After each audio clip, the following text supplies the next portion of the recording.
Student, आज इस video में हम लोग बात करेंगे कि नीट या आईआईटी के साथ किस तरीके से हिंदी इंग्लिश को मैनेज करें कि हमारा हिंदी इंग्लिश में 95 प्लस मार्क आए। किस तरीके से उसको साथ में ले चले कि अच्छे तरीके से हमारा प्रिपेयर हो जाए और नीट और आईआईटी पे हमारा कोई फ़र्क भी ना पड़े। तो इसी सब चीज़ों के बारे में इस वीडियो में हम लोग डिस्कस करेंगे और कैसे मैंने नीट नीट के साथ हिंदी में 96 मार्क लाया था 100 में से। इन्हीं सब चीज़ों की इस वीडियो में डिस्कस करेंगे। चलिए स्टार्ट करते हैं। तो सबसे पहले किसी भी पेपर का जब हम लोग प्रिपरेशन करते हैं तो उस पेपर के बारे में जानते हैं कि पेपर कैसा आता है, कितना मार्क का आता है, कौन-कौन से क्वेश्चन आते हैं, कौन-कौन से क्वेश्चन का कितना मार्क होता है, किसकी वैल्यू ज़्यादा है, किसकी वैल्यू कम है। तो यदि हम यूपी बोर्ड की बात करें, यूपी बोर्ड हिंदी के पेपर का 100 नंबर का होता है। और उन 100 नंबर में से कई सारे ऐसे क्वेश्चन होंगे जो एक-एक नंबर के आते हैं, कई सारे 9 नंबर के होते हैं, कई 5 नंबर, कई 10 नंबर के आते हैं। तो चलिए सबसे पहले हम लोग जान लेते हैं कि पेपर का मॉडल क्या है यूपी बोर्ड का। UP board class 12 Hindi medium के पेपर का मॉडल क्या है। तो इसमें देखा जाए 100 नंबर के क्वेश्चन में तो सबसे पहला क्वेश्चन आता है, एक-एक नंबर का 5 क्वेश्चन हिंदी गद्य साहित्य के इतिहास से आता है। उसी तरह एक-एक नंबर का 5 क्वेश्चन हमारा मल्टीपल हिंदी पद्य साहित्य के इतिहास से आता है। फिर हमारा 10 नंबर का हिंदी गद्यांश आता है। इसमें 5 क्वेश्चन पूछा रहता है, पूछ लेगा किस पाठ से लिया गया है, जिस पाठ से लिया गया उसके लेखक का क्या नाम होता है, और कुछ व्याख्या करने के लिए ये दे देगा। 10 नंबर का एक क्वेश्चन आता है। उसी तरह हिंदी पद्यांश से हमारा 10 नंबर का क्वेश्चन आता है, उसमें संदर्भ प्रसंग लिखने के लिए दे देता है। अलंकार पूछ लेता है, कोई वर्ड देके व्याख्या करने के लिए दे देता है। फिर हमारा कहानी आता है, 5 नंबर का पूछता है। कहानी में जो हमारा गोरखपुर में है, पंचलाइट है, ध्रुवात्रा है, बहादुर है। अब इनमें से 5 नंबर का पूछेगा और 80 वर्ड में आपको लिखना होगा। फिर हमारा खंडकाव्य पूछता है। खंडकाव्य और कहानी जो हम बता रहे हैं केवल गोरखपुर के लिए बता रहे हैं, गोरखपुर और महाराजगंज जिले के लिए। हम अलग जिले का नहीं जानते हैं। आप उसमें जो विद्या अवतार दिया रहता है, जो हिंदी की किताब है, वहाँ से देख लीजिएगा। फिर हमारा खंडकाव्य पूछता है, जैसे गोरखपुर महाराजगंज जिले में त्यागपति खंडकाव्य है। त्यागपति खंडकाव्य में 5 सर्ग होते हैं। 5 सर्ग में और 5 सर्ग का सारांश पूछता है उनमें से किसी एक का। फिर हर्षवर्धन उसमें एक जो मेन चरित्र है, उसके चरित्र पे प्रकाश डालने के लिए कह देता है। फिर संस्कृत गद्यांश से हमारे 7 नंबर का पूछ लेता है। संस्कृत पद्यांश से 5 नंबर का पूछ लेता है। फिर जो हिंदी व्याकरण है उससे पूरा 20 नंबर का पूछ लेता है। जैसे मुहावरा और लोकंकिया हो गए, 2 नंबर पूछ लिया। संधि विच्छेद हो गया, उसमें 3 नंबर पूछ लिया। वचन वगैरह हो गए। फिर अलंकार हो गया, श्रृंगार हो गया, नकारार्थी अलंकार हो गया, रस हो गया, नकारार्थी शब्द हो गया, छंद चौपाई हो गया। इन सब से 2-2 नंबर पूछता है। फिर पत्र लेखन से 5 नंबर पूछता है और निबंध लेखन से 9 नंबर पूछता है। इतना सारा क्वेश्चन हमारा यूपी बोर्ड हिंदी मीडियम में पूछता है 100 नंबर के पेपर में। अब इस 100 नंबर के पेपर में हमें किस तरीके से प्रिपेयर करें कि हमारा मार्क 95 प्लस आए। तो यदि हम इन 100 नंबर के पेपर में हमको सबसे ज़्यादा फोकस करना है एक-एक नंबर के क्वेश्चन पे, 2-2 नंबर के क्वेश्चन पे। मतलब जो क्वेश्चन 1 नंबर का आता है, 2 नंबर का आता है। यदि आप इनके नंबर को बचा ले जाएँगे, मतलब इन सब क्वेश्चन को सही कर ले जाएँगे, तो जो थ्योरी के क्वेश्चन 5 नंबर, 9 नंबर, 10 नंबर के पूछ रहे हैं, उन सब क्वेश्चनों का मार्क ज़्यादा नहीं करता है। क्योंकि 1 नंबर 2 नंबर वाले जो क्वेश्चन होते हैं, उन्हीं को टीचर तुरंत देखता है, सही रहता है तो नंबर दे देता है, नहीं तो काट देता है। जबकि जो थ्योरी वगैरह लिखना रहता है उसमें 5 नंबर का है तो 4 नंबर दे ही जाएगा, 3 नंबर 2 नंबर दे ही के जाएगा। तो आपको सबसे पहले फ़ोकस करना है कि जो एक-एक नंबर के क्वेश्चन है या 2-2 नंबर के क्वेश्चन है, उस पे आपका पूरी तरीके से अच्छी तरीके से पकड़ हो। इसमें जो 100 में से 30 नंबर जो हैं, 20 नंबर व्याकरण से, 10 नंबर जो 5 नंबर हिंदी गद्यांश से, 5 नंबर हिंदी पद्य साहित्य के इतिहास से, 5-5 10 उधर से, 20 नंबर इधर से। 30 नंबर जो ऐसे क्वेश्चन हैं कि एक-एक नंबर के होते हैं या 2-2 नंबर के होते हैं। इसी 30 नंबर को आप यदि बचा ले जाएँगे, मतलब पूरा में पूरा सही कर ले जाएँगे, तो आपका हिंदी में 100 में से 99 नंबर भी आ सकता है, 98 नंबर भी आ सकता है। बस आप केवल 30 नंबर को इनको बचा ले जाएँगे। अब इन्हीं 30 नंबर पे आपको पहले फ़ोकस करके पूरा तैयार करना है। फिर उसके बाद जैसे हमारा निबंध लेखन पे आते हैं। निबंध लेखन 9 नंबर का आता है। 2 नंबर आपको प्रस्तावना क्या कहते हैं, निबंध 9 नंबर का पूरा आता है। 7 प्लस 2 7 प्लस 2 7 नंबर निबंध लिखने के लिए देता है, 2 नंबर उसका रूपरेखा लिखने के लिए देता है। रूपरेखा में हम लोग वही लिखते हैं जो जिन टॉपिकों को हम लोग निबंध में एक्सप्लेन करते हैं, उसी को हम लोग एक मैनर में लिख देते हैं। मान लीजिए जैसे आप लिख रहे हैं कि नारी का समाज में महत्व क्या है, तो सबसे पहले कैसे डालेंगे, प्रस्तावना डालेंगे, फिर नारी की 2-3 टॉपिक और जो बीच में आपको वर्णन करना है उसके बारे में, उस टॉपिक को डालेंगे, फिर लास्ट में जाके उपसंहार डाल देंगे। इन्हीं चारों पांचों को एक जगह लिख देंगे, उसी को रूपरेखा बोल दिया जाता है। बस इसको लिख दिए, 2 नंबर मिल गया। फिर 7 नंबर हमारा जो निबंध के लिए दिया है, आप प्रस्तावना डाल के कुछ भी लिख दीजिए और कुछ भी 2-3 टॉपिक पे एक्सप्लेन कर दीजिए, लास्ट में उपसंहार लिख दीजिए, आपको 7-2 नंबर वैसे मिल जाएगा। क्योंकि एग्जामिनर बैठ के पूरा पढ़ता थोड़ी ना है, केवल वह मैनर आपका देख लीजिए, निबंध लिखने का जो एक तरीका होता है उसको देख लिया, सही है, आपको नंबर देके तुरंत चल जाएगा। और तरीका क्या है, आप रूपरेखा लिखिए, रूपरेखा में क्या करेंगे, जिन जिन चीज़ों के बारे में आप लोग एक्सप्लेन करना है उसी को लिख दीजिए।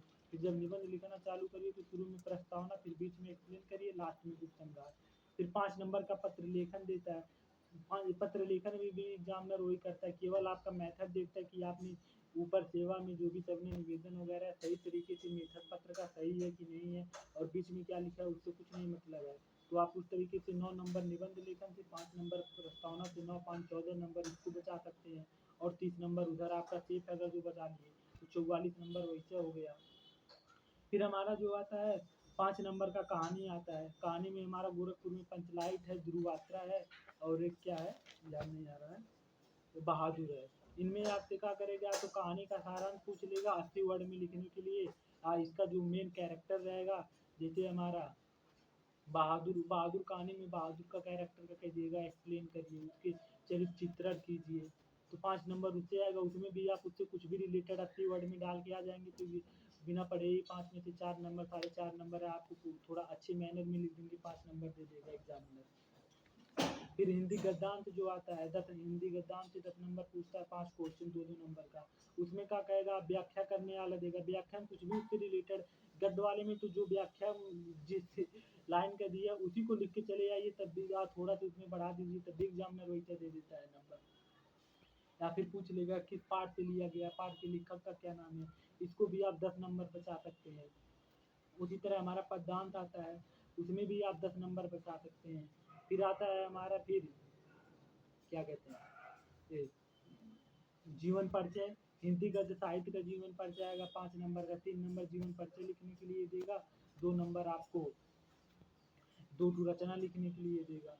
अब अगर जो गद्यांश की बात करें तो 4 ठोरा लेखक है, आपने 3 ठोरा देता है, आप 2 ठोरा याद कर लीजिए, कोई ना कोई एक तो पक्का आ जाएंगे।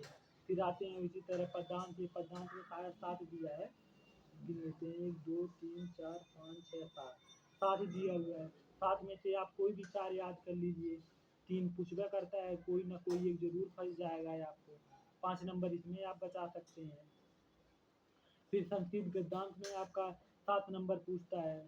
संस्कृत गद्यांश में हमारे 4 चैप्टर है, आत्मक गौर सर्वज्ञ है, संस्कृत भाषाया महत्वम है, जातक कथा है, महामना मालवी है। इसमें 2 ठोरा पूछता है अथवा करके, मतलब 2 ठोरा गंगा देगा, दोनों में से किसी एक को करना रहेगा। आप 2 चैप्टर किसी को तैयार कर लीजिए, दोनों में से एकदम पक्का कोई आ जाएगा। 3 चैप्टर तैयार कर लीजिए, आपको ज़्यादा कॉन्फिडेंस चाहिए। फिर हमारा पद्यांश है सुभाषित रत्नान, उसको एक का चैप्टर ही है पद्यांश है, उसमें जो भी 8-10 ठोरा श्लोक दिया है उसी को तैयार कर लीजिए, आपका 7 नंबर वो बन जाएगा सुभाषित रत्नान में। फिर मुहावरे लोकंकिया, मुहावरा जो है, लोकंकिया याद मत करिएगा, मुहावरा से ही लगभग आपका दोनों नंबर मिल जाएगा। 2 क्वेश्चन पूछता है 1 नंबर का मुहावरा, आप जो विद्या में दिया हुआ है उसको पढ़ लेंगे, आपका एकदम क्लियर हो जाएगा। संधि है, संधि में 3 क्वेश्चन पूछेगा और केवल स्वर्ग संधि पूछता है, जो कि आप लोग 8वीं क्लास से स्वर्ग संधि के बारे में पढ़ते आते हैं, 8वीं पढ़ते हैं, 9वीं 10वीं 11वीं 12वीं तक स्वर्ग संधि वही पढ़ते आ रहे हैं, दीर्घ गुरु अड़चन, यही तीनों संधि पूछा है, इसको आप लोग बचा सकते हैं। फिर विभक्ति और वचन, विभक्ति और वचन में आत्मा और नाम दिया है, आप दोनों याद कर लीजिए, आत्मा और नाम का विभक्ति याद करने में कितना टाइम जाएगा।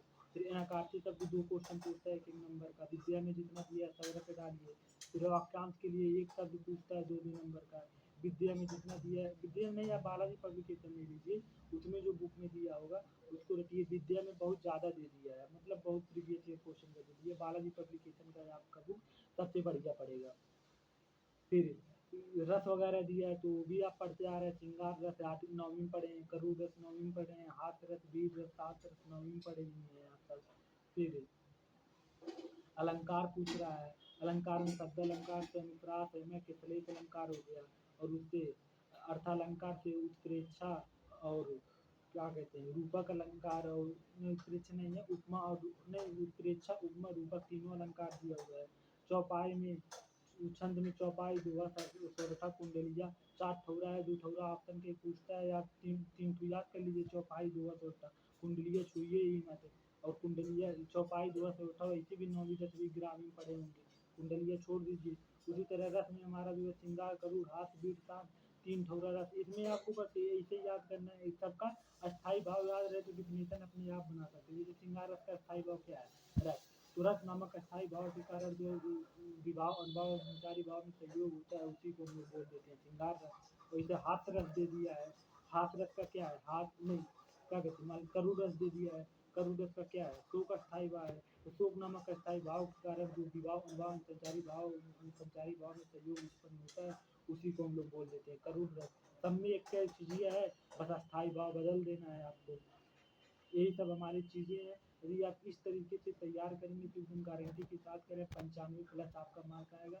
मेरा 96 नंबर हिंदी में आया था। मैंने 4 नंबर कुछ मेरी मिस्टेक की वजह से छूट गया था। लास्ट में आपको टाइम नहीं मिल पाता है क्योंकि पहला दिन हिंदी का पेपर रहता है, तो कई सारे एग्जामिनर ऐसे रहते हैं जो कि पहली बार उनकी ड्यूटी लगी रहती है। तो हिंदी के पेपर में इतना सारा थ्योरी लिखना रहता है, ऊपर से उन लोग टाइम से पेपर नहीं देते हैं, और फिल उल करने में टाइम लग जाता था। 4 नंबर मेरा निबंध छूट गया था, इसलिए मेरा 96 नंबर आया। मैंने जितना लिखा था उतना एग्जैक्ट मेरा नंबर आया। यदि आप इस तरीके से पढ़ेंगे तो आपकी अच्छी मतलब 95 प्लस मार्क आएगा। और डेली आपको केवल 1 ही घंटा पढ़ना रहेगा, 1 घंटा आप डेली पढ़िए।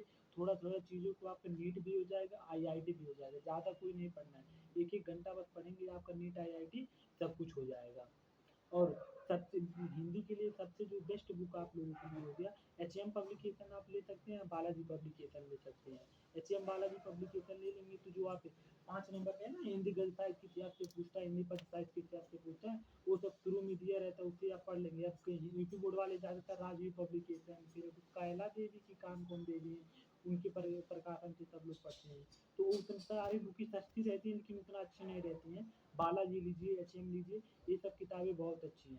और आप केवल रोज 1 घंटा 1.5 घंटा आप जितना भी टाइम निकाल पा रहे हैं उतना ही पढ़िए। आप नीट के साथ नीट का प्रिपरेशन कर रहे हैं, नीट का करिए, IIT कर रहे हैं, IIT करिए, आपका अच्छे से करिए। 95 प्लस मार्क जरूर आ जाएगा, बस 1 1.5 घंटा आप डेली पढ़िए।